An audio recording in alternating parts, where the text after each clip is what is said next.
अपने पराए।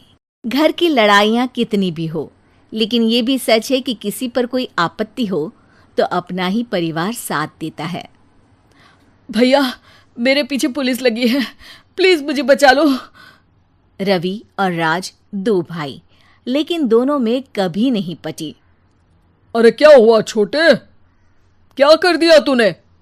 अरे कुछ नहीं भैया, मेरा दोस्त है ना राजू, वो मुझे लेकर बैंक गया था। मुझे नहीं पता भैया कि वो वहाँ बैंक लूटने जा रहा है। मैं उसके साथ बैंक में घुसते ही सीसीटीवी कैमरे में दिख गया हूँ। अब पुलिस मुझे ढूंढ रही है भैया, मुझे बचा लो। राज कुछ सोचता है, फिर कहता है, ओके, तुम यहीं रुको, मेरा एक दोस्त पुलिस में है, मैं बात करता हूँ। तभी वहां रवि की बीवी राज की बीवी के साथ आ जाती है। तुम लोगों के घर जब तक पुलिस का आना जाना है, बच्चों को यहीं छोड़ दो, उन पर असर ठीक नहीं पड़ेगा। तभी वहां पुलिस आ जाती है। चलो चलो, कौन है रवि, थाने चलो। मैंने कुछ नहीं किया, मुझे कुछ नहीं पता। अरे वो तो पुलिस स्टेशन चलकर ही पता चलेगा कि कुछ पता है कि नहीं, चलो। कहानी का फ्लैशबैक। भैया, मुझे मेरे मकान में हक चाहिए ही चाहिए। अरे लेकिन छोटे, अभी मेरे बच्चों पर काफ़ी खर्चा है, तेरी भाभी की भी तबीयत ठीक नहीं रहती, बजट बिल्कुल नहीं है कि मैं अलग होकर रहूं। देख लो भैया, 1 महीना है तुम्हारे पास, जल्दी से घर खाली कर दो। अरे कैसी बात कर रहे हैं भैया, मेरे शरीर में अभी इतनी हिम्मत भी नहीं कि घर को खाली करे। तो क्यों अपना पोषण बेचा भाभी? अरे तुम तो जानती हो, पिताजी की बीमारी के कारण उन्हें हमारी ज़रूरत थी, कैसे आते पैसे। ससुर जी तो बूढ़े थे भाभी, उनकी बीमारी में भी पैसे लगाना कौन सा अकल का काम था। तो क्या पिताजी को मैं मरने के लिए छोड़ देता? अरे रवि, तू तो समझ, पापा को हमारी ज़रूरत थी, उन्होंने हमारे लिए हर वो काम किया जिससे हमें खुशी मिले। बैक टू रवि, जो जेल में बैठा है। ये मैंने क्या कर दिया था?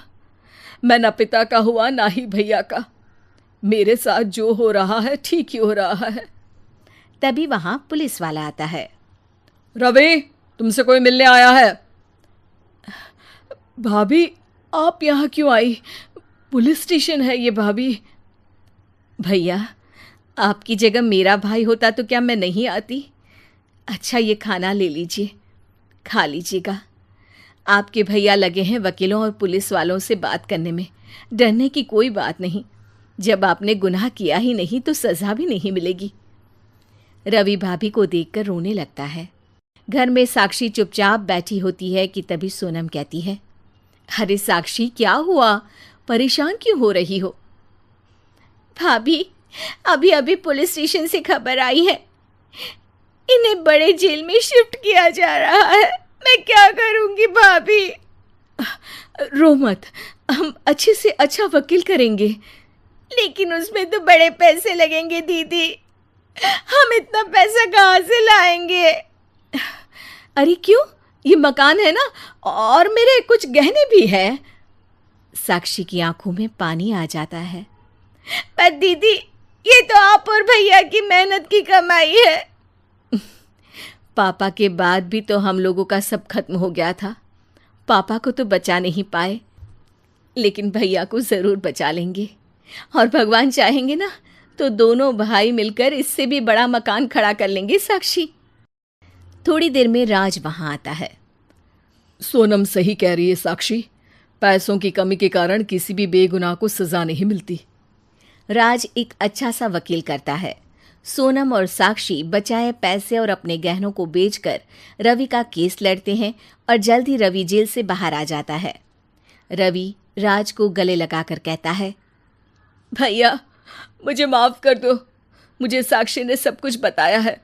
भैया, आपने मुझ पर विश्वास किया, मेरे लिए दिन रात मेहनत की, भाभी ने अपने गहने तक बेच दिए। भैया, आपने तो पापा के लिए भी पैसे नहीं देखे, लेकिन मैं बहुत ही सेल्फिश निकला। भैया, एक आखिरी बार मुझे माफ़ कर दो, मैं शर्मिंदा हूँ।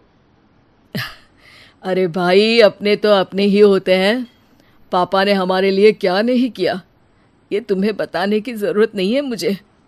और फिर तू तो मेरा भाई है। पैसे से बढ़कर रिश्ते होते हैं भाई।